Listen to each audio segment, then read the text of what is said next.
മറ്റിവിടെ ആയിരിക്കുന്ന എല്ലാ ദൈവമക്കൾക്കും കർത്താവ് യേശു ക്രിസ്തുവിന്റെ നിസ്തുല്യമേറിയ നാമത്തിൽ എൻ്റെ പ്രത്യേകമായ സ്നേഹത്തെയും വന്ദനത്തെയും കർത്താവിന്റെ നാമത്തിന് അറിയിക്കുന്നു. യാദർച്ഛികമായിട്ടാണ് ഇന്ന് രാത്രി നിങ്ങളുടെ മധ്യ ഞാൻ ആയിരിക്കുന്നത്. എങ്കിലും ഞാൻ മനസ്സിലാക്കുന്നു കർത്താവിന്റെ പ്രീ പ്ലാനിൽ ഈ മീറ്റിംഗിൽ ഞാൻ നിൽക്കണമെന്നുള്ളത് ദൈവത്തിന്റെ തീരുമാനമാണ്. കർത്താവ് സിബി ഏകദേശം 26 വർഷത്തെ പരിചയം എനിക്കുണ്ട്. ഞങ്ങൾ തൃശ്ശൂരിലായിരിക്കുമ്പോൾ താൻ പാലക്കാടാണ്. ഞങ്ങൾക്കൊരു ചെറിയ ടീമൊക്കെ ഉണ്ടായിരുന്നു. അങ്ങനെ കർത്താവിന്റെ നാമത്തിന് വേണ്ടി ശുശ്രൂഷിക്കുകയും പ്രവർത്തിക്കുകയും ചെയ്യുന്ന ആളുകൾ നന്ദിയോടെ ഞാൻ ഓർക്കുകയാണ്. എല്ലാം ദൈവം പ്രവർത്തിക്കുമായി ദൈവത്തെ വാഴ്ത്തുന്നു. ശാരീരം അല്പമല്ലാത്ത ക്ഷീണം എൻ്റെ ശരീരത്തിലുണ്ട്. കനത്ത തലവേദന എൻ്റെ ശരീരത്തിൽ ഞാൻ അനുഭവിക്കുന്നുണ്ട്. എങ്കിലും എനിക്കൊരു കാര്യം അറിയാം, കട്ടിയായ ദൈവ സാന്നിധ്യത്തിന് മുമ്പാകെ ആത്മാവിന്റെ ദൂത് ദൈവം വെളിപ്പെടുത്തി തരും. ഞാൻ യാദർച്ഛികമായിട്ടാണ് ഈ മീറ്റിംഗിനെ മനസ്സിലാക്കുന്നതും കടന്നു വരാനിടയായതും. ആമേൻ. അതുകൊണ്ട് തന്നെ ഒരു പ്രിപ്പറേഷൻ മെസ്സേജിന് മുമ്പിൽ ഇല്ല എങ്കിലും എനിക്കൊരു കാര്യം തറപ്പിച്ചറിയാം. ആമേൻ. ദൈവം അനുവദിക്കാതെ ഞാൻ ഈ മൈക്ക് എടുക്കത്തില്ല. ദൈവം അനുവദിക്കാതെ പിൽപ്പിറ്റ് ഞാൻ നിൽക്കത്തില്ല. അങ്ങനെയാണെങ്കിൽ എനിക്കറിയാം കർത്താവ് ചിലരോട് വ്യക്തിപരമായി ദൈവം സംസാരിക്കും. വ്യക്തിപരമായ ഒരു തിരിവിലേക്ക് കർത്താവ് കൊണ്ടുവരും. ഞാനത് മനസ്സിലാക്കുന്നുണ്ട്. ദൈവം ഒരു തിരിവിലേക്ക് ചില മിനിസ്ട്രിയെ, ചിലരുടെ ജീവിതത്തെ, ചില മണ്ഡലങ്ങളെ, ചില മേഖലകളെ ദൈവം കൊണ്ടുവരട്ടെ. മത്തായിയുടെ സുവിശേഷം 16-ാം അധ്യായം അതിന്റെ 15 മുതൽ 18 വരെയുള്ള വാക്യങ്ങൾ. ആമേൻ. മത്തായിയുടെ സുവിശേഷം 16-ാം അധ്യായം 15 മുതൽ 18 വരെ വാക്യങ്ങൾ ഇങ്ങനെ വായിക്കുന്നു. ഫിലിപ്പിന്റെ കൈസരിയിൽ യേശു ശിഷ്യന്മാരെ എത്തിയപ്പോൾ യേശു ശിഷ്യന്മാർ ചോദിക്കുന്നു, മനുഷ്യപുത്രനെ കുറിച്ച് ജനം എന്താണ് പറയുന്നത്? ഉടനെ ശിഷ്യന്മാർ ഒരു കൂട്ടം കാര്യങ്ങൾ പറയുന്നുണ്ട്. യേശു കർത്താവ് ഉടനെ ശിഷ്യന്മാർ ചോദിക്കുന്നു, നിങ്ങൾ എന്നെ കുറിച്ച് ആരെന്ന് പറയുന്നു? പലരും വായടച്ച് മൗനമായിരിക്കുമ്പോൾ പത്രോസ് ചാടി വീണ് പറയുകയാ, നീ ജീവനുള്ള ദൈവത്തിന്റെ പുത്രനായ ക്രിസ്തുവാണ്. സ്തോത്രം. നീ ജീവനുള്ള ദൈവത്തിന്റെ പുത്രനായ ക്രിസ്തുവാണ്. കർത്താവ് ഉടനെ പറയുവാനാ, ശിമോനെ നീ ഭാഗ്യവാൻ, ഇത് ജഡരക്തങ്ങളല്ല, സ്വർഗസ്ഥനായ പിതാവത്രേ ഇത് നിനക്ക് വെളിപ്പെടുത്തി തന്നത്. ഈ പാറമേ ഞാൻ എന്റെ സഭയെ പണിയും, പാതാള ഗോപുരം അതിനെ ജയിക്കുകയില്ല. Praise God. ഞാൻ അതിന്റെ ഹിസ്റ്റോറികപരമായി 1-2 കാര്യങ്ങൾ പറഞ്ഞ് നമ്മൾ ഒരുമിച്ച് ആത്മാവിൽ ആനന്ദിക്കുന്ന ദൂതിലേക്ക് കടപ്പാൻ ആഗ്രഹിക്കുകയാണ്. ചുങ്കക്കാരൻ മത്തായിയാൽ എഴുതപ്പെട്ട മനോഹരമായ സുവിശേഷമാണ് മത്തായിയുടെ സുവിശേഷം. മത്തായിയുടെ സുവിശേഷം യേശുവിന്റെ രാജ്യത്വത്തെ വർണ്ണിക്കുന്ന സുവിശേഷമാണ്. മത്തായിയുടെ സുവിശേഷത്തെ 3ആയി ഡിവൈഡ് ചെയ്ത് പഠിക്കുവാനായി കഴിയും. 1-2 അധ്യായങ്ങൾ യേശുവിന്റെ രാജകീയമായ ജനനത്തെ കുറിച്ച് വർണ്ണിക്കുന്നുണ്ട്. 3 മുതൽ 25 വരെ അധ്യായങ്ങൾ യേശുവിന്റെ രാജകീയമായ ശുശ്രൂഷയെ വർണ്ണിക്കുന്നുണ്ട്. 26 മുതൽ 28 വരെ അധ്യായങ്ങൾ യേശുവിന്റെ രാജകീയമായ മരണവും അടക്കവും ഉയർത്തെഴുന്നേൽപ്പിനെ ഓർപ്പിക്കുകയാണ്. അങ്ങനെ മത്തായി സുവിശേഷത്തിന്റെ ഓരോ അധ്യായത്തിൽ തന്നെ യേശുവിന്റെ രാജ്യത്വത്തിന്റെ ആഴമായ വെളിപ്പാട് നമുക്ക് കാണാനായി കഴിയും. ഇവിടെ 16-ാം അധ്യായത്തിൽ യേശു ഫിലിപ്പിന്റെ കൈസരിയിൽ എത്തിയപ്പോൾ ശിഷ്യന്മാർ ചോദിക്കുകയാണ്, ജനം എന്നെ കുറിച്ച് ആരെന്ന് പറയുന്നു? പലരും പലമാതിരി പറയുമ്പോൾ യേശു ശിഷ്യന്മാർ ചോദിക്കും, നിങ്ങൾ എന്നെ കുറിച്ച് ആരെന്ന് പറയുന്നു? പത്രോസ് വിളിച്ചു പറയുന്നു, നീ ജീവനുള്ള ദൈവത്തിന്റെ പുത്രനായ ക്രിസ്തു, you are the Christ, the son of living God. നീ ജീവനുള്ള പുത്രനാണ്. സ്തോത്രം. എല്ലാവരും കണ്ടത് തന്നെയാ പത്രോസും കണ്ടത്. എല്ലാവരും കണ്ടത് തന്നെയാ. ആമേൻ. യൂദ കണ്ടത് തന്നെയാ പത്രോസും കണ്ടത്. യോഹന്നാൻ കണ്ടത് തന്നെയാ പത്രോസും കണ്ടത്. അന്ത്രയോസ് കണ്ടത് തന്നെയാ പത്രോസ് കണ്ടത്. പക്ഷെ അവര് കാണാത്ത ഒരുവനെ പത്രോസ് കണ്ടു. അതാണ് യേശുവിൽ ക്രിസ്തുവിനെ കണ്ടു. സ്തോത്രം. ഇതിവിടെ ദൈവത്തിന്റെ മക്കളെ ഒരു കാര്യം ഓർപ്പിക്കാം. യേശുവിൽ ക്രിസ്തുവിനെ കാണണമെങ്കിൽ അറിവ് കൊണ്ട് പറ്റില്ല, വിദ്യാഭ്യാസം കൊണ്ട് പറ്റില്ല. അത് കാണണമെങ്കിൽ വെളിപ്പാട് വെളിപ്പാട് ഉയരത്ത് നിറങ്ങി വരണം. സ്തോത്രം. ഈ ഉള്ളൂരിന്റെ ദേശത്ത്, ഈ കേരളക്കരയിൽ അനേക പണ്ഡിതന്മാരുള്ളപ്പോൾ, അനേക ശക്തന്മാരുള്ളപ്പോൾ അവർക്കാർക്ക് ലഭിക്കാത്ത വെളിപ്പാട് പാവപ്പെട്ട നമ്മുടെ മേൽ സ്വർഗ്ഗം ചൊരിഞ്ഞത് ഓർക്കുമ്പോഴാണ് അറിയാതെ ആരാധന വെളിപ്പെട്ടു വരുന്നത്. സ്തോത്രം. നിങ്ങൾ ശ്രദ്ധിച്ചേ. ആമേൻ. യേശുവിൻ ക്രിസ്തുവിനെ കാണുന്ന വെളിപ്പാടാണ്. Praise God. ആമേൻ. വിദ്യാഭ്യാസം കൊണ്ട് കിട്ടണമെന്നില്ല, കുടുംബ ശ്രേഷ്ഠത കൊണ്ട് കിട്ടണമെന്നില്ല, പെന്തക്കോസ്ത് കുടുംബത്തിൽ ജനിച്ചതുകൊണ്ട് കിട്ടണമെന്നില്ല, തിയോളജി പഠിച്ചതുകൊണ്ട് കിട്ടണമെന്നില്ല, ബൈബിൾ വായിച്ചതുകൊണ്ട് കിട്ടണമെന്നില്ല. 152 പ്രാവശ്യം ബൈബിൾ ഇരുത്തി വായിച്ച കോവിന് കിട്ടാത്ത വെളിപ്പാട് പാവപ്പെട്ട മേരിക്കോവിന് ദൈവം കൊടുക്കാനിടയായി. സ്തോത്രം. ശ്രദ്ധിച്ച്. ബൈബിൾ പലവട്ടം വായിച്ച EMS നമ്പൂതിരിപ്പാട് ലഭിക്കാത്തത്, സുകുമാര അഴിക്കോടിന് ലഭിക്കാത്തത്, AP അബ്ദുൽ കലാമിന് ലഭിക്കാത്ത, ബുദ്ധിജീവികൾക്ക് ലഭിക്കാത്ത ഉന്നതമായ വെളിപ്പാട് പാവപ്പെട്ട നമ്മുടെ മേൽ സ്വർഗ്ഗം ചൊരിഞ്ഞു നോക്കുമ്പോഴാണ് ഹൃദയം തുറന്ന ആരാധന വെളിപ്പെട്ടു വരേണ്ടത്. മറ്റാർക്ക് ലഭിക്കാത്തത് ദൈവം നമുക്ക് നൽകി തന്നു. പൗലോസ് പറയുന്നൊരു പദമുണ്ട്, ഇത് ലോകത്തിന്റെ പ്രമുഖന്മാർ അറിഞ്ഞിരുന്നുവെങ്കിൽ തേജസ്സിന്റെ ക്രിസ്തുവിനെ ക്രൂശിക്കില്ലായിരുന്നു. എന്ന് വെച്ചാൽ വെളിപ്പാടില്ലാത്തവനാ യേശുവിനെതിരെ സംസാരിക്കുന്നത്, വെളിപ്പാടില്ലാത്തവനാ സഭയ്ക്കെതിരെ സംസാരിക്കുന്നത്. എന്ന വെളിപ്പാട് ഉള്ളവൻ ഉറക്കെ പറയും, നീ ജീവനുള്ള ദൈവത്തിന്റെ പുത്രനാണ്. ശ്രദ്ധിച്ചേ. യേശു കർത്താവ് ഉടനെ പറയുന്ന പദമാണ്, പത്രോസേ, നീ പത്രോസ് ആകുന്നു, ഈ പാറമേൽ ഞാൻ എന്റെ സഭയെ പണിയും, പാതാള ഗോപുരം അതിനെ ജയിക്കുകയില്ല. എന്റെ ബൈബിൾ പഠനത്ത് പാറ എന്ന വാക്കിന് ബൈബിൾ വിവക്ഷിക്കുന്ന അർത്ഥം മാറ്റമില്ലാത്തതെന്ന, അചഞ്ചലമായി നിൽക്കുന്നതെന്ന, നീങ്ങിപ്പോകാത്തതെന്ന, കാലഭേദിക്കൊത്തുവൻ ആച്ഛേദന സംഭവിക്കാതെ നിലനിൽക്കുന്നതിനെയാണ് പാറ എന്ന് ബൈബിൾ വിവക്ഷിക്കുന്നത്.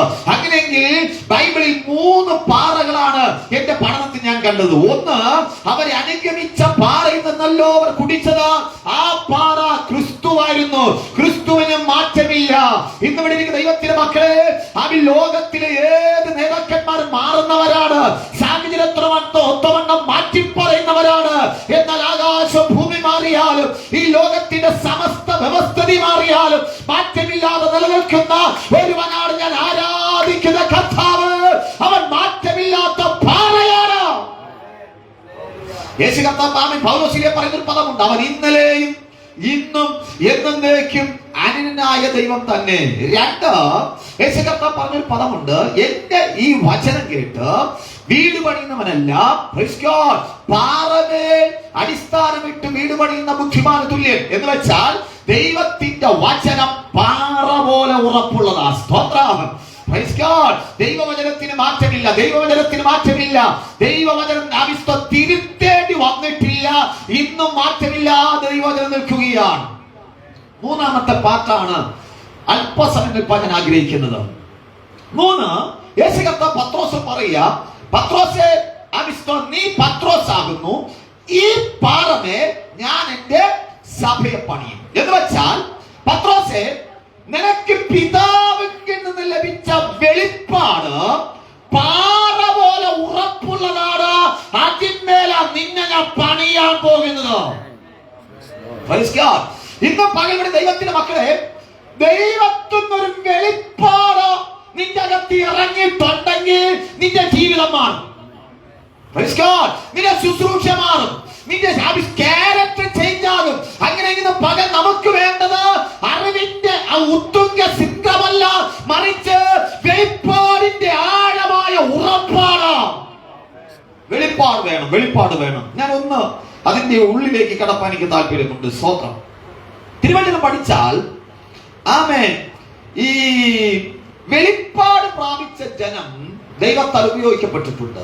19ാം നൂറ്റാണ്ടിൽ ശക്തമായി ഉപയോഗിച്ച കർത്തൃദാസന മാർട്ടിൻ ലൂതർ, അദ്ദേഹത്തിന് ലഭിച്ച ഒരു വെളിപ്പാടായിരുന്നു, എന്റെ നീതിമാൻ വിശ്വാസത്താൽ ജീവിക്കും. ഒരു വെളിപ്പാട് കൊണ്ട് അവൻ ഒരു കാലഘട്ടത്തെ മുഴുവൻ ഇളക്കാൻ ദൈവം അവൻ ഉപയോഗിച്ചു. സ്തോത്രം.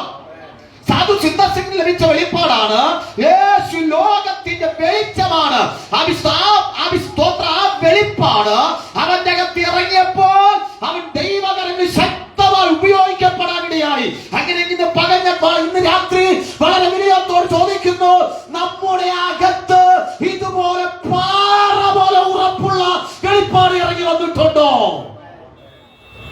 പോലെ ഉറപ്പുള്ള വെളിപ്പാട്.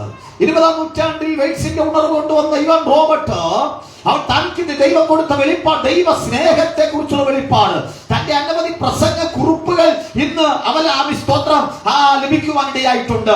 അതെല്ലാം തന്റെ പ്രസംഗം ഫോക്കസ് ചെയ്യുന്നത് ദൈവത്തിന്റെ സ്നേഹത്തെ കുറിച്ചാ. ഇന്ന് രാത്രി ഒരു കാര്യം പറയാം, വെളിപ്പാട് അകത്ത് കിട്ടിയാൽ പിന്നെ നിന്റെ അതരത്തിൽ വെളിപ്പാട് പറയാൻ പറ്റൂ. നിങ്ങൾ ശ്രദ്ധിച്ച്, പുതിയ നിയമത്തിലെ 27 ഗ്രന്ഥങ്ങളെ 8 എഴുത്തുകാരാൽ എഴുതപ്പെട്ടതാണ്. 8 എഴുത്തുകാർ. ഈ 8 എഴുത്തുകാർക്കും വ്യത്യസ്ത വെളിപ്പാടായിരുന്നു. സ്തോത്രം. നിങ്ങൾ ശ്രദ്ധിച്ച്, മത്തായിയോട് യേശുവിനെ കുറിച്ച് ചോദിച്ച മത്തായി പറയും യേശു രാജാവാണ്. എന്നാൽ യോഹന്നാൻ ചോദിച്ച യോഹന്നാൻ പറയും യേശു ദൈവത്തിന്റെ പുത്രനാണ്. പത്രോസിന് ചോദിച്ച പത്രോസ് പറയും യേശു ജീവനുള്ള ദൈവത്തിന്റെ പുത്രനാണ്. പൗലോസ് ചോദിച്ച പൗലോസ് പറയും യേശു ദൈവത്തിന്റെ തേജസ്സാണ്. എന്ന് വെച്ചാൽ അവരവർക്ക് ലഭിച്ച വെളിപ്പാടാണ് അവരെ ജീവിതത്തെ ടൂൾ ചെയ്തുകൊണ്ടിരുന്നത്. ഈ മത്തായി ചോദിക്കും, മത്തായി യേശു ദൈവപുത്രനല്ലേ? മത്തായി പറയും യേശു ദൈവപുത്രനാണ്, പക്ഷെ എന്റെ മുമ്പാകെ യേശു രാജാവാണ്. യേശു രാജാവാണ്. സ്തോത്രം. എന്റെ മുമ്പാകെ യേശു രാജാവാണ്. മത്തായി സുവിശേഷം എവിടെ തുറന്നാലും യേശുവിന്റെ രാജത്വത്തെ കുറിച്ച് കാണാനായി പറ്റും. അങ്ങനെയെങ്കിൽ ദൈവത്തുനിന്ന് പാറ പോലെ ഉറപ്പുള്ള ഒരു വെളിപ്പാട് അകത്ത് ഇറങ്ങി വന്നാൽ നിന്റെ ജീവിതം മുഴുവൻ തിരിയാൻ തുടങ്ങും. എപ്പോ തുറന്നാലും അതേ പറയാൻ പറ്റത്തുള്ളൂ. ഞാൻ ഓർക്കുന്നു, 95 മുതൽ ഞാൻ പ്രസംഗിച്ചു തുടങ്ങി. എന്നാൽ 2021 2015 കഠിനമായൊരു മുറിവ് എന്റെ ജീവിതത്തിൽ വന്നു. ഞാൻ പൊട്ടിക്കരയാൻ തുടങ്ങി. ആഹാരം കഴിക്കാൻ പറ്റുന്നില്ല, ഒരിടത്ത് പോകാൻ തോന്നുന്നില്ല. അതിന്റെ പ്രാർത്ഥന മുറിയിൽ കമന്ന് കിടന്ന് കരയുക. ദൈവമേ, എന്ത് ചെയ്യണമെന്ന് എനിക്കറിയത്തില്ല, എന്ത് ചെയ്യണമെന്ന് എനിക്കറിയത്തില്ല. വാവിട്ട് നിലവിളിക്കുക. സ്തോത്രം. ഏകദേശം 5 മാസം ഞാൻ കരഞ്ഞു. ആ സമയത്ത് ഗുരുവായൂർ IPC ചർച്ചിൽ ഞാൻ മീറ്റിംഗ് പ്രസംഗിക്കാൻ വിളിച്ചു. ഞാൻ വണ്ടി എടുത്തു, നേരെ തൃശ്ശൂരിൽ കൊണ്ട് വണ്ടി വെച്ചു. താക്കോലെടുക്കാൻ മറന്നുപോയി. അത്ര കഠിനമായ മുറിവ് എന്റെ അകത്ത് കിടപ്പുണ്ട്. അങ്ങനെ ഞാൻ ഗുരുവായൂർ വണ്ടിയുടെ സൈഡിൽ കയറി നിന്ന് ദൈവത്തോട് കരയുക. ദൈവമേ, എന്ത് പറയണമെന്ന് എനിക്കറിയത്തില്ല, എന്ത് ചെയ്യണമെന്ന് എനിക്കറിയത്തില്ല, എങ്ങനെ പ്രസംഗിക്കണമെന്ന് എനിക്കറിയത്തില്ല. എന്റെ ഉള്ളം തകരുകയാണ് കർത്താവേ. ഇത് പറഞ്ഞ് ദൈവത്തിന് കരയുമ്പോൾ ദൈവം തമ്പുരാനോട് പറഞ്ഞൊരു ദൂതുണ്ട്, ഒരു വെളിപ്പാടുണ്ട്. മോനെ, നിന്റെ അകത്ത് കിടക്കുന്ന പുത്രത്വം പരാജയപ്പെട്ട പുത്രത്വമല്ല. ഒരു ശക്തിക്ക് പരാജയപ്പെടുത്താൻ കഴിയത്തുമില്ല. ജയം. ശ്രദ്ധിച്ചേ, 95 മുതൽ ഞാൻ പുത്രത്വത്തെ കുറിച്ച് പ്രസംഗിക്കുന്നുണ്ട്. അതെന്റെ അറിവായിരുന്നു. പക്ഷെ ആ അറിവ് വെളിപ്പാടായി മാറിയപ്പോൾ എന്റെ സ്ഥിതി മാറാനായി തുടങ്ങി. ഇന്ന് രാത്രി ദൈവത്തിന്റെ കുഞ്ഞ്, നിന്റെ ശുശ്രൂഷയിൽ വെളിപ്പാടകത്ത് ഇറങ്ങി വരണം. ഏത് ശുശ്രൂഷയാ നിന്റെ മേൽ ദൈവം ഏൽപ്പിച്ചത് എന്നൊരു വെളിപ്പാട് അകത്ത് കയറി വന്നാൽ നിന്റെ ജീവിതം മാറാനായി തുടങ്ങും. ശ്രദ്ധിച്ചേ, ഈ വെളിപ്പാട് കിട്ടിക്കഴിഞ്ഞാൽ ചില പാട്ടുകൾ പാടുന്നവരുണ്ട്. അവർ പാടുന്ന പാട്ടെല്ലാം അവർക്ക് ലഭിച്ച വെളിപ്പാടിന്റെ അടിസ്ഥാനത്തിലാണ്. സ്തോത്രം. അത് മാറ്റി പാടാൻ പറഞ്ഞാൽ അവർക്ക് പറ്റത്തില്ല. കാരണം ആ വെളിപ്പാടാണ് അവർക്ക് ടൂൺ കൊടുത്തോണ്ടിരിക്കുന്നത്. അവർ പ്രസംഗിക്കുന്ന പ്രസംഗം മുഴുവനും ആ വെളിപ്പാടിന്റെ കീഴിലാണ്. ഏത് പ്രസംഗ വിഷയം എടുത്താലും ആ ആത്യന്തികമായ ലക്ഷ്യം, ആത്യന്തികമായ ഉള്ളടക്കം അവർക്ക് ലഭിച്ച വെളിപ്പാടായിരിക്കും. ജയം. അങ്ങനെ ഇന്ന് രാത്രി ദൈവത്തോട് കരയാമോ? കർത്താവേ, എനിക്കൊരു വെളിപ്പാട് വേണം. എന്റെ ശുശ്രൂഷയെ കുറിച്ചൊരു വെളിപ്പാട്, എന്റെ ജീവിതത്തെ കുറിച്ചൊരു വെളിപ്പാട്, എന്റെ ജീവിതത്തെ മാറ്റിമറിക്കുന്ന ഒരു വെളിപ്പാട് എനിക്ക് വേണമെന്ന് കരയാൻ മനസ്സുള്ള എത്ര ദൈവമക്കൾ രാത്രിയുടെ അകത്തിരിപ്പുണ്ട്. അവരിലേക്ക് കൈമാറാൻ അറിവല്ല, ഒരു വെളിപ്പാട് കൈമാറാൻ ദൈവം ഇറങ്ങി വന്നിട്ടുണ്ട്. ഈ വെളിപ്പാട് എവിടെ നിന്ന് ലഭിക്കണം? വെളിപ്പാട് വചനത്തിൽ നിന്ന് ലഭിക്കണം. വചനത്തിൽ നിന്ന് ലഭിക്കുന്ന വെളിപ്പാടിനെ ഉറപ്പിക്കപ്പെട്ടാൽ നിന്നെ ആർക്ക് തകർക്കാൻ പറ്റില്ല. ശുശ്രൂഷയെ ഒരുപക്ഷെ നിന്ദിക്കാം, ശുശ്രൂഷയെ ഒരുപക്ഷെ പരിഹസിക്കാം, ആക്ഷേപിക്കാം. സിമ്പിളാ ഞാൻ പറയാം. മത്തായിക്ക് യേശുവിനെ കുറിച്ച് കിട്ടിയ വെളിപ്പാട് രാജാവിന്റെ വെളിപ്പാടാ. അപ്പുറത്ത് മാറി നിൽക്കുന്ന ലൂക്കോസിന്റെ കൂട്ടര് പറയും യേശു മനുഷ്യപുത്രനല്ലേ. ഞങ്ങളുടെ സ്തോത്രം ലൂക്കോസ് പറയുന്ന മനുഷ്യപുത്രനാണ്, നീ എന്നാ പറയുന്നൊക്കെ പറഞ്ഞ് ഒരുപക്ഷെ കളിയാക്കിയേക്കാം. എന്ന അകത്ത് വെളിപ്പാടുള്ളവർ ഉറക്കെ പറയും, നീ എന്നാ പറഞ്ഞാലും യേശു എനിക്ക് രാജാവാണ്. ജയം. അങ്ങനെ ഇന്ന് രാത്രി ഒരു വെളിപ്പാടിന് വേണ്ടി കൊതിക്കുന്ന എത്ര ദൈവമക്കത്തിനകത്തിരിപ്പുണ്ട്. എന്റെ ശുശ്രൂഷയെ കുറിച്ച് ദൈവം ഇനി എന്താണ് ആഗ്രഹിക്കുന്നത്? എന്റെ ശുശ്രൂഷയുടെ ട്യൂണിങ് എന്താണ്? എന്റെ ശുശ്രൂഷമേൽ കിടക്കുന്ന തുക ഒരു വെളിപ്പാടായി എന്റെ അകത്ത് തരണമെന്ന് കൊതിയോടെ പ്രാർത്ഥിക്കാൻ മനസ്സുള്ള ഒരു ദൈവദാസന്റെ അകത്തുണ്ടെങ്കിൽ ഉറപ്പോടെ ഞാൻ പറയാം, ഈ പ്രാർത്ഥന ആമേൻ പറയും മുമ്പ് ഒരു ശബ്ദത്തിന്റെ കാതിന്റെ മുഴങ്ങാനിടയാകും. സിമ്പിളായിട്ട് ഞാൻ ഇതിന്റെ അല്പം കൂടി വിശാലമാക്കി പറയാം. ഈ ചില എഴുത്തുകാരുണ്ട്, ഇവർ അനവധി പുസ്തകങ്ങൾ എഴുതുന്നവരാണ്.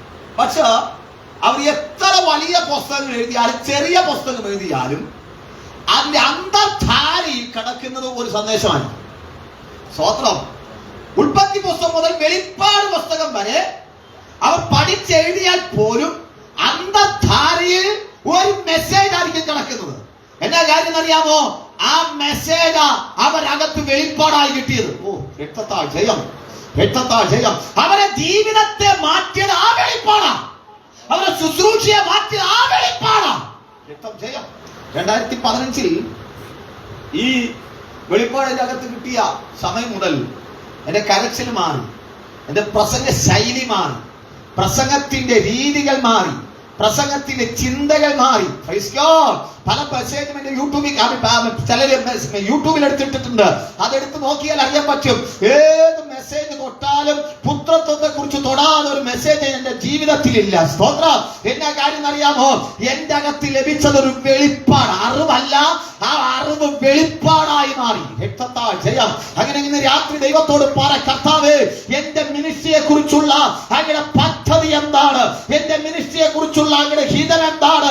നീ എനിക്ക് ആരായിരിക്കും? ഇന്ന് രാത്രി അങ്ങനെ ഒന്ന് കരയാൻ മനസ്സുള്ള എത്ര ദൈവദാസന്മാരുണ്ട്. കർത്താവിന്റെ വേലയിൽ അധ്വാനിക്കുന്നവരാണല്ലോ നമ്മൾ എല്ലാവരും.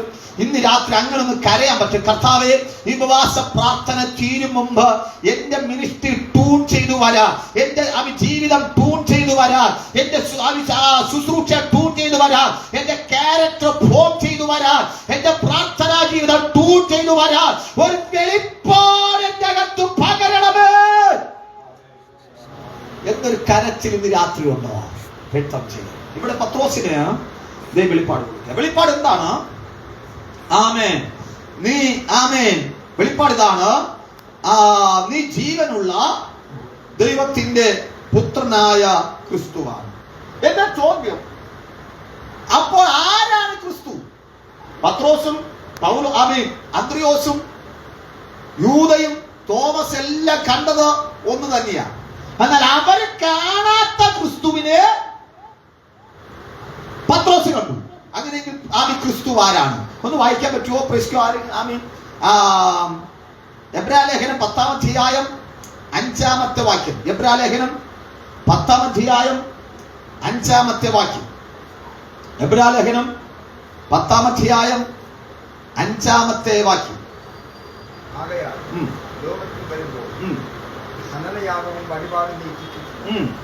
എന്നാൽ ഒരു ശരീരം എനിക്ക് ഒരുക്കിയിരിക്കുന്നു. നീ എനിക്കൊരു ശരീരം ഒരുക്കിയിരിക്കുന്നു. നീ എനിക്ക് ഒരു ശരീരം ഒരുക്കിയിരിക്കുന്നു. അപ്പൊ ക്രിസ്തു ആരാ? നീ പിതാവ്, എനിക്ക് ക്രിസ്തു, ശരീരം യേശു. അപ്പൊ ശ്രദ്ധിച്ച്, പിതാവ് ഒരുക്കി കൊടുത്ത ശരീരത്തിൽ ഇറങ്ങി വന്നവനാ യേശു. രക്തത്താൽ ജയം, രക്തത്താൽ ജയം. അവിടുത്തെ പരീക്ഷന്മാർക്കത് മനസ്സിലായില്ല, വേദ പണ്ഡിതന്മാർക്കത് മനസ്സിലായില്ല. മുക്കോനായ പത്രോസിന് വെളിപ്പാട് കിട്ടിയപ്പോൾ മനസ്സിലായി, പിതാവ് ഒരുക്കി കൊടുത്ത ശരീരത്തിൽ ഇറങ്ങി വന്നവനാ ഇവൻ. ജയം. ശ്രദ്ധിച്ചേ, ഞാൻ ഒന്ന് ആഴത്തിലേക്ക് കടക്കാം. ഈ പിതാവ് ഒരുക്കി കൊടുത്ത ശരീരത്തിൽ ഇറങ്ങി വന്നവൻ, ശരീരത്തിൽ ഇറങ്ങി വന്നു. എന്റെ ജനനത്തില് നല്ല വെളിപ്പായിരുന്നു. ഇപ്പോഴും വെളിപ്പിന് കുറവില്ലെന്നാണ് എനിക്ക് തോന്നുന്നത്. സ്വോത്രം. എന്റെ ഭാര്യ ഇടയ്ക്കിടയ്ക്ക് പറയാണ്ട്, അച്ചാച്ചൻ നല്ല ഭംഗിയാന്ന് പറയാറുണ്ട്. സ്വോത്രം. ശ്രദ്ധിച്ചേ, എന്റെ ഈ ശരീരം കണ്ടപ്പോ എന്റെ അപ്പൻ എനിക്കിട്ട പേരാണ് റാബി. സ്വോത്രം. അത് ഈ ശരീരത്തിന്റെ പേരാ. എന്നാൽ അകത്തെ മനുഷ്യന്റെ പേര് റാബി എന്നല്ല. 13 വയസ്സ് വരെ അകത്തെ മനുഷ്യന്റെ പേര് പിശാചിന്റെ മകൻ എന്നാ. എന്നാൽ യേശുവിന്റെ അകത്ത് വന്നപ്പോൾ പേര് മാറി, അവൻ ദൈവത്തിന്റെ മകനായി മാറി. സ്തോത്രം. നിങ്ങൾ ശ്രദ്ധിച്ച്, ശരീരമല്ല വ്യക്തിത്വം, അകത്തിരിക്കുന്നവനാ വ്യക്തിത്വം. അപ്പോൾ ശ്രദ്ധിച്ച്, പിതാവ് ഒരുക്കി കൊടുത്ത ശരീരത്തിൽ ഇറങ്ങി വന്നവനാ യേശു. കാനാവിലെ പച്ചവെള്ളത്തെ വീഞ്ഞാക്കിയത് പിതാവ് ഒരുക്കി കൊടുത്ത ശരീരത്തിലൂടെയാണ്. പിതാവ് ഒരുക്കി കൊടുത്ത ശരീരത്തിലൂടെ ഈ ഭൂതഗ്രസ്തനെ ഭൂതത്തെ പുറത്താക്കി ബന്ധനടിച്ചു പുറത്തെടുത്തത് ക്രിസ്തു പിതാവ് ഒരുക്കി കൊടുത്ത ശരീരത്തിലൂടെ. ആമേൻ. 38 വർഷമായി ഒരേ കിടപ്പിൽ കിടന്ന മനുഷ്യനെ സൗഖ്യമാക്കിയത് പിതാവ് ഒരുക്കി കൊടുത്ത ശരീരത്തിലൂടെ. Praise God. നിങ്ങൾ ശ്രദ്ധിച്ചേ, കാൽവരി ക്രൂശിൽ യേശു കർത്താവ് ഉറക്കെ വിളിച്ചു പറഞ്ഞു, ടെറ്റലസ്റ്റായി, സകല നിവൃത്തിയായി. Praise God. കാൽവരി ക്രൂശിൽ വെച്ച് പിതാവ് ഒരുക്കി കൊടുത്ത ശരീരത്തിൽ എന്ത് ദൗത്യമാണ് ചെയ്യാൻ പിതാവ് കൊടുത്തത്, അത് മുഴുവൻ നിവർത്തിച്ച് കല്ലറടക്കപ്പെട്ട് ഉയർത്തെഴുന്ന പിതാവിന്റെ അടുക്കൽ ചെന്നു. പോയിട്ട് ആ ശരീരം പിതാവിന് കൊടുത്തു. ഇന്ന് യേശുവിന് ഭൂമിയിൽ ശരീരമില്ല. എന്റെ കർത്താവ് ഇന്ന് രാത്രി ഇതിന്റെ അകത്ത് തിരക്കുകയാ. അന്ന് 2000 വർഷത്തിനു മുമ്പ് കാനാവിലെ പച്ചവെള്ളത്തെ വീഞ്ഞാക്കിയതുപോലെ ലാസറിന്റെ കല്ലറയെ തുറന്ന് അവൻ ലാസറെ പുറത്തെടുത്തതുപോലെ, ഗണദേശത്തിലെ ഭൂതഗ്രസ്തനെ പുറത്താക്കിയതുപോലെ എനിക്ക് പുറത്താക്കാൻ മനസ്സുണ്ട്. അതിന് എനിക്കൊരു ശരീരം വേണം. ഇന്ന് രാത്രി അപ്പാ ഞാൻ ഇവിടെയുണ്ട്, അതിന് ഞാൻ തയ്യാറാണ്. എന്റെ ശരീരത്തിനെ വലിച്ചെറിഞ്ഞു തരുകയപ്പാ, എന്നെ ഉപയോഗിക്കണമെന്ന് ഇന്ന് രാത്രി പ്രാർത്ഥിക്കാൻ ഹൃദയമുള്ള എത്ര ദൈവമക്കളുണ്ട്. അവരിലേക്ക് ദൈവത്തിന്റെ അഭിഷേകം ഈ രാത്രി ഇറങ്ങാൻ പോകുകയാണ്. ശ്രദ്ധിച്ചേ, കർത്താവ് അന്വേഷിക്കുകയാ, ഒരു ശരീരത്തെ അന്വേഷിക്കുകയാണ്. ആമേൻ. കർത്താവ് ഒരു ശരീരം വേണം, ഒരു ശരീരം വേണം. വിദ്യാഭ്യാസമുള്ള ശരീരമല്ല. ആമേൻ. കർത്താവിന് വേണ്ടത് ലോകത്തിന്റെ മാലിന്യമേൽക്കാത്തൊരു ശരീരം, ലോകത്തിന്റെ കളങ്കമേൽക്കാത്തൊരു ശരീരം. ഇന്ന് രാത്രി അപ്പനോട് പറയാം, അപ്പാ എന്റെ ശരീരം മതിയെങ്കിൽ ഞാനത് വിട്ടു തരുകയാണപ്പാ, ഉപയോഗിക്കണമെന്ന് പ്രാർത്ഥിക്കാൻ തയ്യാറുള്ള എത്ര ദൈവമൊക്കെ ഇന്ന് രാത്രിന്റെ അകത്തിരിപ്പുണ്ട്.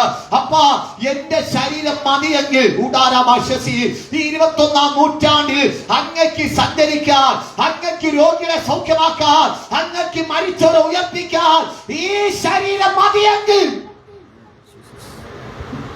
ഞാൻ ചെന്നൈയിൽ ഒരു മീറ്റിങ്ങിന് പോകുമ്പോൾ 4 വ്യക്തികളെ ഉയർപ്പിച്ച ഒരു മനുഷ്യനെ ഞാൻ നേരിട്ട് കണ്ടു. 4 വ്യക്തികളെ ഉയർപ്പിച്ച ഒരു മനുഷ്യൻ. അദ്ദേഹം നടക്കുന്നത് 8:10. പക്ഷെ അദ്ദേഹം പ്രാർത്ഥിച്ചാൽ മരിച്ചവൻ എണീക്കും. രക്തം ചെയ്യും. 36 വ്യക്തികളെ ഉയർപ്പിച്ച ഒരു മനുഷ്യൻ ഞാൻ കണ്ടു. ഇന്ന് രാത്രി ദൈവത്തിന്റെ കുഞ്ഞെ അപ്പനോട് പറയാ, ഈ ശരീരം മതിയെങ്കിൽ, ബലഹീനമായ ശരീരമാ, രോഗമുള്ള ശരീരമാ, പലവിധ വീഴ്ചകളുള്ള ശരീരമാ, താഴ്ചയുള്ള ശരീരമാ, പക്ഷെ ഇത് മതിയെങ്കിൽ ഞാൻ നിനക്ക് വിട്ടു തരുകയാണ് എന്ന് രാത്രി വിട്ടുകൊടുക്കാൻ തയ്യാറുള്ള എത്ര ദൈവമൊക്കെ ഇന്ന് രാത്രിയുടെ അകത്തിരിപ്പുണ്ടോ? കർത്താവോട് പറയാ, ഞാൻ വിട്ടു തരികയാണ്. പൗലോസ് പറയാ, ഇനി ജീവിക്കും ഞാനല്ല, ക്രിസ്തുവത്രേ എന്നിൽ ജീവിക്കുന്നത്. ഈ ഉപവാസ പ്രാർത്ഥനയുടെ പ്രാരംഭ രാത്രിയിൽ പരിശുദ്ധാത്മാവ് ഈ ഉള്ളൂരിന്റെ ദേശത്ത് അന്വേഷിക്കുന്നത്, എനിക്ക് ഉള്ളൂരിനെ തൊടാൻ ആഗ്രഹമുണ്ട്, ഒരു ശരീരം എനിക്ക് വേണം. ഈ പട്ടണത്തെ പിടിച്ചു കുലുക്കാൻ എനിക്ക് താല്പര്യമുണ്ട്. എനിക്കൊരു ശരീരം വേണം. രോഗികളെ സൗഖ്യമാക്കാൻ എനിക്ക് താല്പര്യമുണ്ട്. എനിക്കൊരു ശരീരം വേണം. എനിക്ക് ഡിഗ്രി ഉണ്ടോ എന്നല്ല കർത്താവ് നോക്കുന്നത്, കള്ളറുണ്ടോ എന്നല്ല നോക്കുന്നത്, തറവാട്ടിത്തോണ്ടോ എന്നല്ല കർത്താവ് നോക്കുന്നത്, സമർപ്പണമുള്ള ഒരു ശരീരം വേണം. രാത്രി അപ്പനോട് പറയപ്പ, ഞാൻ തയ്യാറാണപ്പാ, ഞാൻ തയ്യാറാണപ്പാ, എന്നെ ഉപയോഗിക്കുക എന്നിന്ന് രാത്രി കരയാൻ മനസ്സുള്ള എത്ര ദൈവമക്കളുടെ അകത്തിരിപ്പുണ്ട്.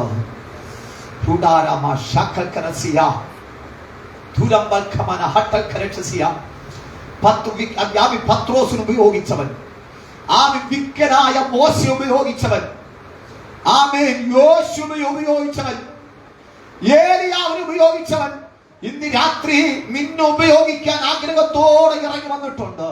ഞാൻ ഇന്ന് രാത്രി വിളിക്കപ്പെടാതെ ഇവിടെ വന്ന് യാദർച്ഛ്യമായി വചനം ഞാൻ കൈമാറുന്നത്, എന്റെ കർത്താവിന് ഉള്ളൂരിനെ തൊടാൻ ഒരു ശരീരം വേണം. അതിന്ന് രാത്രി ഇവിടെ ഉണ്ടോ എന്ന് ചോദിക്കാൻ ആ കർത്താവിനെ ഇവിടേക്ക് അയച്ചത്. ഈ രാത്രി ആത്മാവ് ചോദിക്കുക, എനിക്കൊരു ശരീരം വേണം. അപ്പാ, ഞാൻ ഇവിടെ ഉണ്ടപ്പാ, എന്നെ ഉപയോഗിക്കപ്പാ എന്നിന്ന് രാത്രി പ്രാർത്ഥിക്കാൻ തയ്യാറുള്ള എത്ര ദൈവമക്കൾ രാത്രിയുടെ അകത്തിരിപ്പുണ്ട്. കർത്താവേ, ഞാൻ ഉണ്ടപ്പാ, ഞാൻ തയ്യാറാണപ്പാ. എനിക്ക് ഇന്ന കുറവുകളുണ്ട്, ഇന്ന വീഴ്ചകളുണ്ട്, എനിക്ക് പരിഹരിക്കാൻ പറ്റുന്നില്ല. സമ്മതിച്ചു പറഞ്ഞു.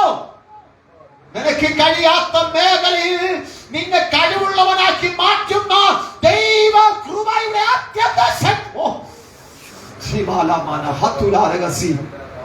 ഏൽപ്പിച്ചു കൊടുക്കാമെന്ന് രാത്രി അപ്പനോട് പറയപ്പ, ഞാൻ ഏൽപ്പിച്ചിരിക്കപ്പ, എന്റെ ശരീരത്തിൽ വിട്ടു തരികണപ്പാ. എന്റെ ശരീരത്തെ ഞാൻ വലിച്ചെറിഞ്ഞു തരിക നിന്റെ കരത്തിലേക്ക്. ആണിപ്പോഴുള്ള കരത്തിൽ ഞാൻ വിട്ടു തരിക.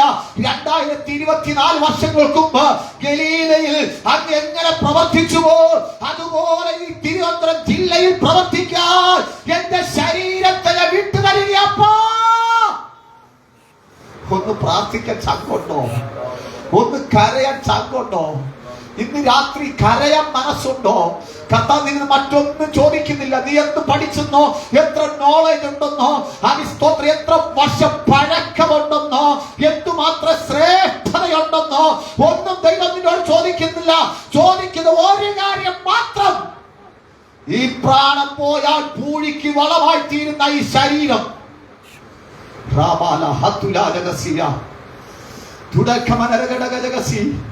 ഞാൻ ഓർക്കുന്നു, ജോയ്പൂർ എന്ന് പറയുന്ന സ്ഥലത്ത് ഒരു ചുമട്ടു തൊഴിലാളി, അവർ ചുമക്കാൻ അറിയത്തില്ല, പോട്ടന്മാർ ജോലി ചെയ്ത് നടക്കുക. പക്ഷെ ഒരു ദിവസം രാവിലെ തന്റെ ബന്ധുവായിരിക്കുന്ന മനുഷ്യൻ വീട്ടിൽ വന്നിട്ട് പണം ചോദിച്ചു. അവൻ പറഞ്ഞു, എനിക്ക് പണമില്ല മോനെ, എന്റെ ഭാര്യ ഹോസ്പിറ്റൽ കൊണ്ടുപോകാൻ എനിക്ക് പണം തരാമോ? ഹാമേ, സവാൻ പറഞ്ഞൊരു പദമുണ്ട്, എന്റെ പണമില്ല, പക്ഷെ എന്റെ പാസ്റ്റർ പ്രാർത്ഥിച്ച രോഗി സൗഖ്യമാകും. ഞാൻ വന്നൊന്ന് പ്രാർത്ഥിച്ചു നോക്കാം, ഒരുപക്ഷെ നിന്റെ ഭാര്യ വിടുവിക്കപ്പെട്ടാലോ. ആമേൻ. ആ ദൈവ മനുഷ്യൻ ചെന്ന് ഭാര്യയ്ക്ക് വേണ്ടി പ്രാർത്ഥിച്ചു. എന്നാ സംഭവിച്ചെന്നറിയാമോ? ചുമട്ടു തൊഴിലാളി പ്രാർത്ഥിച്ചപ്പോൾ ചാറില്ലാത്ത ചണ്ടി പോലെ കടന്ന ആ സ്ത്രീ ചാടി എണീക്കുവാനിടയായെങ്കിൽ ജീവൻ പ്രാപിച്ച ദൈവത്തിന്റെ കുഞ്ഞ്, എന്റെ കർത്താവ് ഇന്നലകളിൽ നീ എന്ത് ചെയ്തെന്ന് എന്റെ കർത്താവിന് വിഷയമല്ല. ഇന്നലെ എന്ത് ജോലി ചെയ്തുകൊണ്ട് നടന്നതിന്റെ കർത്താവിന് വിഷയമല്ല. ഇന്നലകൾ എന്തൊക്കെ പരാജയങ്ങൾ ജീവിതത്തിൽ വേട്ടയാടി എന്നുള്ള ദൈവത്തിന് വിഷയമല്ല. പക്ഷെ ഇന്ന് രാത്രി ദൈവം നിന്നോട് ചോദിക്കുക, ഞാൻ നിന്നെ പണിയാം, നിന്റെ ശരീരം എനിക്ക് തരാമോ?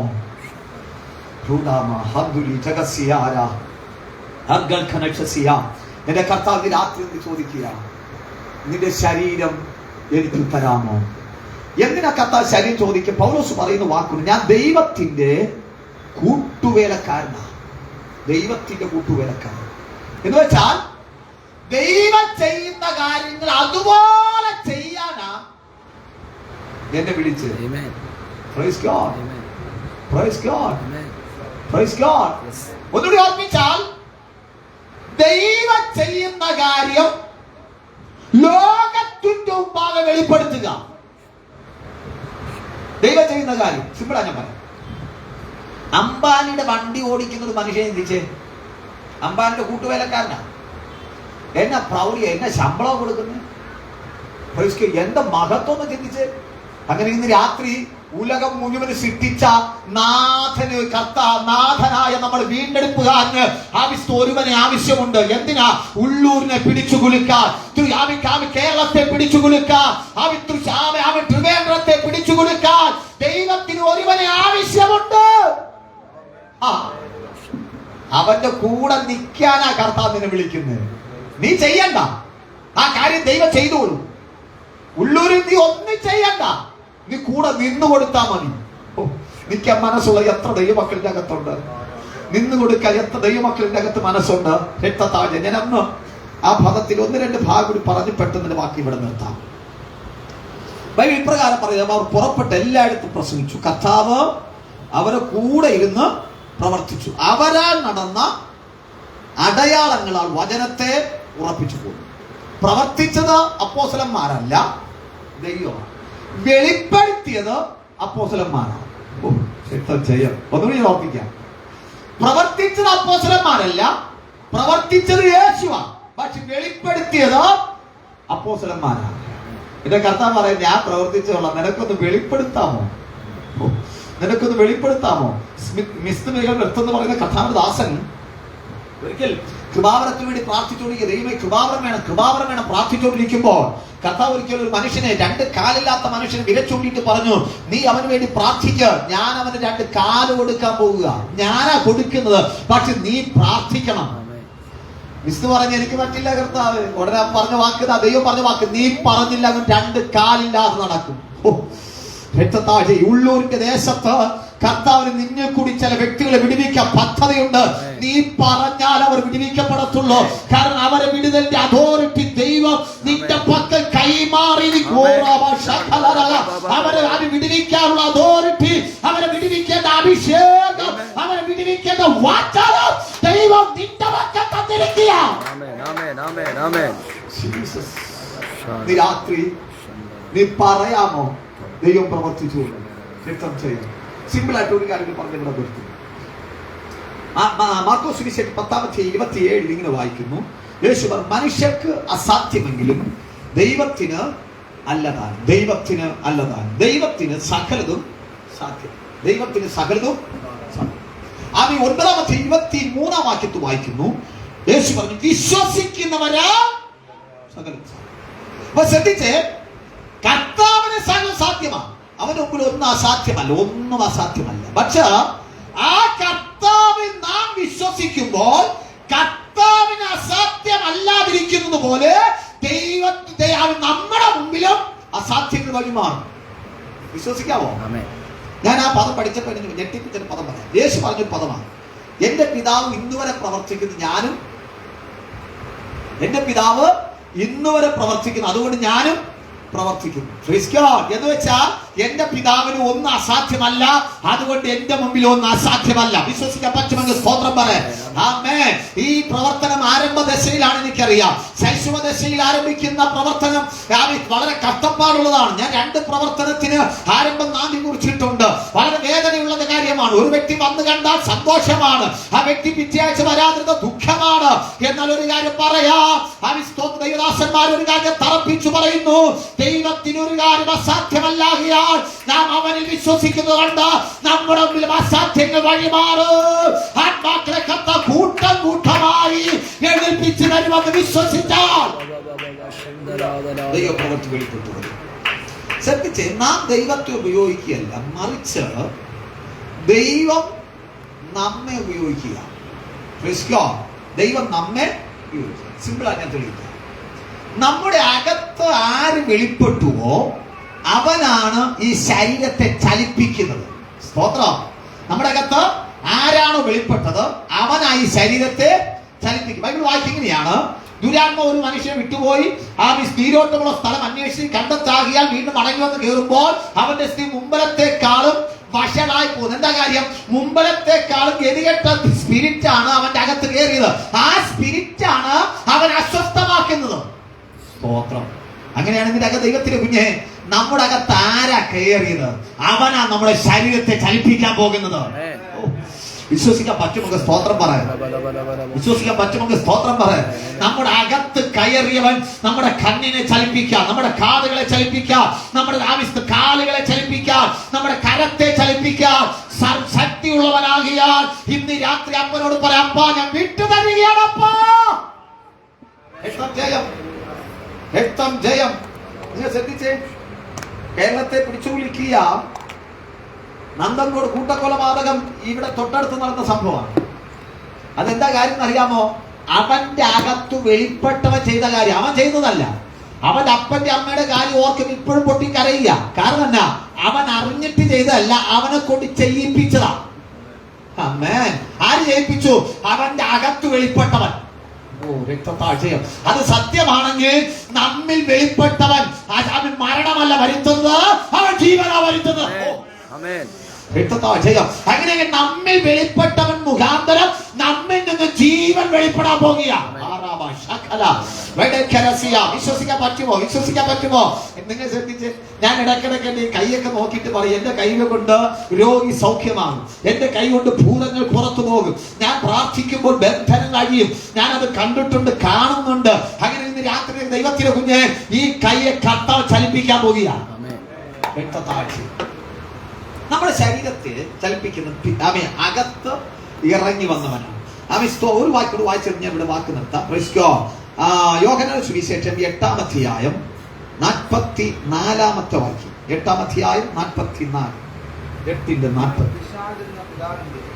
പിശാചെന്ന പിതാവിന്റെ മക്കൾ പിതാവിന്റെ ഭോഗങ്ങളെ ഇച്ഛിക്കുന്നു. ശ്രദ്ധിച്ച്, അപ്പോൾ അകത്തു വന്നവന്റെ മോഹമാണ് പുറത്ത് വെളിപ്പെട്ട് വരുന്നത്. നമ്മുടെ അകത്ത് ആര് വന്നോ അവന്റെ മോഹം പുറത്തു വരും. അങ്ങനെയെങ്കിൽ കർത്താവ് നമ്മുടെ അകത്ത് വന്ന കർത്താവിന്റെ ആഗ്രഹം എന്താ? വിശ്വസിക്കാമോ? അത് നമ്മിൽ നിന്ന് വെളിപ്പെടാൻ പോകുക, നമ്മിൽ നിന്ന് വെളിപ്പെടാൻ പോകുക. ഈ ഉപവാസ പ്രാർത്ഥന സ്പ്രെഡ് ആകാൻ, ഈ ഉപവാസ പ്രാർത്ഥന സ്പ്രെഡ് ആകാൻ പോകുക. കർത്താവ് അത് ചെയ്യുമെന്ന് വിശ്വസിക്കാൻ പറ്റുന്ന എത്ര ദൈവമക്കളകത്തിരിപ്പുണ്ട്. എന്റെ കർത്താവ് എന്നെ കൂടി അത് ചെയ്യും, എന്റെ ശരീരത്തിൽ കൂടി ഇത് ചെയ്യും. ഞാൻ അവന് വിട്ടുകൊടുത്തിരിക്കുകയാണ് എന്ന് സമർപ്പണമുള്ള എത്ര ദൈവമക്കളകത്തിരിപ്പുണ്ട്. അമേരിക്കയുടെ ബൈബിൾ കോളേജിൽ ഈ ഗ്രാജുവേഷന്റെ ടൈം ആകുമ്പോൾ അവര് വിവിധ ദൈവത്താൽ ഉപയോഗിക്കപ്പെടുന്ന അനവധി ദൈവദാസന്മാർ, മിഷണറിമാരെ വീടുകൾ വിസിറ്റ് ചെയ്യാൻ അനുവദിക്കും. അങ്ങനെ അമേരിക്കയിൽ ഒരു ബൈബിൾ കോളേജിൽ നിന്ന് ഒരു വണ്ടിക്കകത്ത് നിറച്ച ആള് കയറി ആമേൻ ജോൺ വെസ്ലിയുടെ വീട് വിസിറ്റ് ചെയ്യാൻ പോവുകയാണ്. ആമേൻ. ആ ഒരു ഗൈഡ് ഉണ്ട്. അവർ ഇരുന്ന സ്ഥലം, നിന്ന സ്ഥലം, ആഹാരം കഴിച്ച സ്ഥലം, പ്രാർത്ഥിക്കാതിരുന്ന സ്ഥലം, ബൈബിൾ വായിക്കാതിരുന്ന സ്ഥലം, ബുക്ക് എഴുതാതിരുന്ന സ്ഥലം എല്ലാം കാണിച്ചു കൊടുക്കുക. പ്രസംഗ വീടും കാണിച്ചു കൊടുത്തു. ചിലർക്ക് അത് കണ്ട് ഭയങ്കര ഇഷ്ടം, സന്തോഷമായി. ചിലർക്ക് വായിക്കാതിരുന്ന മുറി കാണിച്ചു, ഭയങ്കര സന്തോഷമായി. പ്രാർത്ഥനാ മുറിയിലേക്ക് ചെല്ലുമ്പോൾ 2 വലിയ ചിരട്ട പോലെ കുഴിഞ്ഞു കിടക്കുന്ന 2 കുഴി കണ്ടു. ഗൈഡ് പറഞ്ഞു കൊടുത്തു, ഇവിടെ ഇരുന്നാണ് മുട്ടുമേ നിന്ന് ജോൺ വെസ്ലി പ്രാർത്ഥിച്ച് ഇംഗ്ലണ്ടിന്റെ ഉണർവിന് വേണ്ടി പ്രാർത്ഥിച്ചു, യൂറോപ്പിന്റെ ഉണർവിന് വേണ്ടി പ്രാർത്ഥിച്ചത്. ഇത് കേട്ട് എല്ലാവരും കിടന്നു ഫീസിലടിച്ചു. എല്ലാവരും വണ്ടിക്കകത്ത് ചാടി കയറി. വണ്ടിക്കകത്ത് കയറിയിട്ട് ആളെ എണ്ണി നോക്കുമ്പോൾ ഒരു വ്യക്തിയെ കാണാനില്ല, ഒരു വ്യക്തിയെ കാണാനില്ല, ഒരു വ്യക്തിയെ കാണാനില്ല. എല്ലാവരും ഓടിച്ചെന്ന് നോക്കി, പ്രസംഗിയിടത്ത് നോക്കി, അവിടെ കാണാനില്ല. ബുക്ക് വായിക്കുന്ന ഇടത്തിൽ നോക്കി, അവിടെ കാണാനില്ല. കിടന്ന കട്ടളിച്ച് നോക്കി, അവിടെ കാണാനില്ല. എവിടെ പോയി എന്നറിയത്തില്ല, എങ്ങോട്ട് തിരിഞ്ഞെന്നറിയത്തില്ല. ഏറ്റവും അവസാനം പ്രാർത്ഥിക്കുന്ന പ്രാർത്ഥന മുറി നോക്കുമ്പോൾ ഒരു മനുഷ്യൻ ജോൺ വെസ്ലി പ്രാർത്ഥിച്ച ആ മുഴങ്കാലിലേക്ക് തന്റെ 2 മുഴങ്കാലം അർത്തിപ്പിടിച്ച് മുട്ടുമേൽ നിന്ന് കരയുക, Lord one more time, Lord, one more time, ഒരു പ്രാവശ്യം കൂടെ ഞങ്ങളുടെ മേൽ ആത്മാവിനെ പകരണമേ അപ്പാ. ഒരു പ്രാവശ്യം കൂടെ ഞങ്ങളെ ഉപയോഗിക്കണമേ. ഒരു പ്രാവശ്യം കൂടെ ജോൺ വെസ്ലി മേൽ പകർന്ന അഭിഷേകം ഞങ്ങളുടെ മേൽ പകരണമേ എന്ന് പറഞ്ഞ് വാവിട്ട് കരഞ്ഞോണ്ടിരിക്കുക.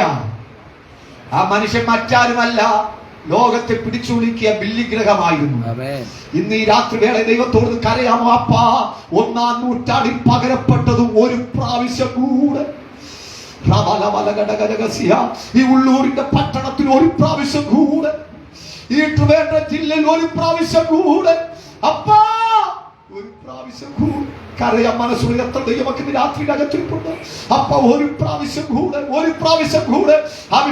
പത്രോസിന് ഉപയോഗിച്ചതുപോലെ, പൗലോസിന് ഉപയോഗിച്ചതുപോലെ, B.L. മൂടി ഉപയോഗിച്ചതുപോലെ, ജോൺ വെസ്ലി ഉപയോഗിച്ചതുപോലെ, അപ്പാ ഒരു പ്രാവശ്യം കൂടെ എന്നെ എടുക്കപ്പാ. എന്റെ ശരീരത്തിനെ വലിച്ചെറിഞ്ഞു തരികയാ, എന്റെ ഇഷ്ടത്തിനല്ല, നിന്റെ ഇന്ന് രാത്രി കരയാൻ മനസ്സുള്ള എത്ര ദൈവമക്കളുടെ അകത്തിരിപ്പുണ്ട്. ദൈവത്തോട് ചോദിക്കാൻ മനസ്സുള്ള എത്ര ദൈവമക്കളുടെ അകത്തിരിപ്പാ. ഒരു പ്രാവശ്യം കൂടി എനിക്ക് വേണപ്പാ. ഞാൻ പരാജയപ്പെട്ടു പോയൊരുവനാ.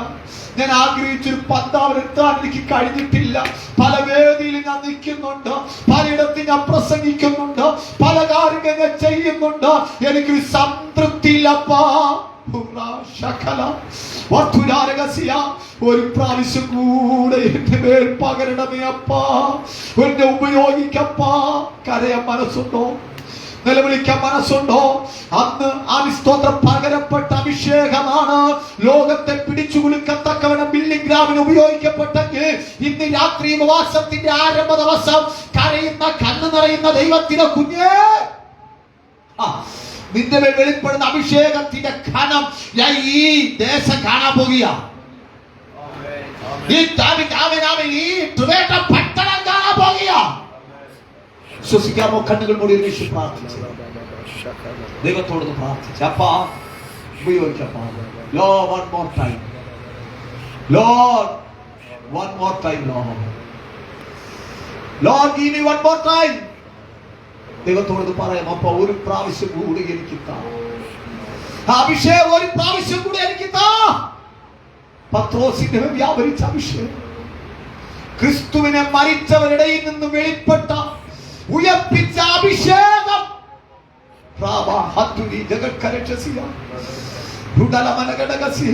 പത്രോസിന്റെ നിഴൽ തട്ടിയപ്പോൾ സൗഖ്യമാക്കിയ അഭിഷേകം ഒരു പ്രാവശ്യം കൂടി എനിക്ക് താപ്പാ. എനിക്ക് താപ്പാ. ഞാൻ ഉപയോഗിക്കില്ല, എന്നെ അങ്ങ് ഉപയോഗിക്കുക. ഞാൻ എന്റെ മേൽ അത് പകരണം. എന്റെ മേൽ ഞാൻ ചുമക്കാനും തയ്യാറാണപ്പാ. ഈ ശരീരം കൊണ്ട് ചുമക്കാൻ ഞാൻ തയ്യാറാ. ഞാൻ എനിക്ക് പാപം വേണ്ട, പാപത്തിന്റെ ദൃഷ്ടിയിലേക്ക് പോകത്തില്ല, ലോകത്തിന്റെ മാലിന്യത്തിലേക്ക് നീങ്ങത്തില്ല. ഇന്ന് രാത്രി ഒന്ന് പറയാമോ? അപ്പാ ഉപയോഗിക്കുക, ഉപയോഗിക്കുക, ഉപയോഗിക്കുക, ഉപയോഗിക്കുക.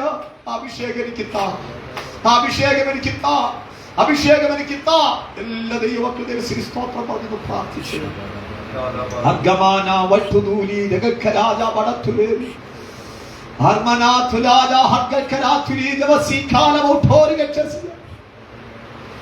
എനിക്കറിയാം ഇന്ന് രാത്രി ചിലർ കർത്താവ് തൊടാൻ ആഗ്രഹിക്കുക, ചിലരിലേക്ക് ദൈവത്തിന്റെ അഭിഷേകം വെളിപ്പെടുത്താൻ ആഗ്രഹിക്കുക. എല്ലാ കണ്ണുമടച്ചു നിമിഷം പ്രാർത്ഥിച്ചു അപ്പനോടൊന്ന് പറഞ്ഞ, അപ്പാ ഉപയോഗിക്കണം, എന്നെ ഉപയോഗിക്കണം, എന്നെ ഉപയോഗിക്കണം, എന്നെ ഉപയോഗിക്കണം അപ്പാ, എന്നെ ഉപയോഗിക്കണം അപ്പാ.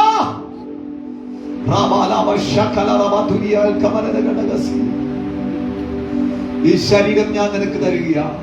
2000 വർഷങ്ങൾക്ക് മുമ്പ് പിതാവ് ഒരുക്കി കൊടുത്ത ശരീരത്തിൽ ഇറങ്ങി വന്ന് പിതാവ് ആഗ്രഹിച്ച ദൗത്യം ചെയ്തവന് ഇതാ എന്റെ ശരീരം ഞാൻ വിട്ടുതരിക. നീ ആഗ്രഹിക്കുന്നത് എന്റെ ശരീരത്തിൽ കൂടി ചെയ്യാൻ.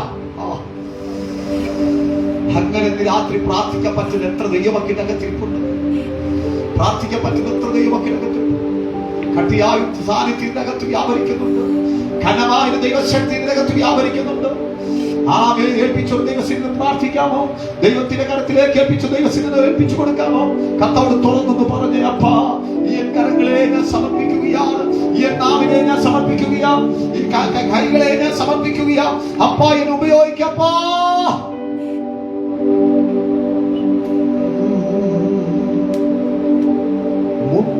മുട്ടോളമല്ല അരയോളാവും പോരാ, അങ്ങിൽ മുങ്ങിടുവാൻ കൊതിയായിടുന്നേ. മുട്ടോളമല്ല അരയോളാവും പോരാ, അങ്ങിൽ മുങ്ങിടുവാൻ കൊതിയായിടുന്നേ. മുട്ടോളമല്ല അരയോളാവും പോരാ, അങ്ങിൽ മുങ്ങിടുവാൻ കൊതിയായിടുന്നേ. മുട്ടോളമല്ല അരയോ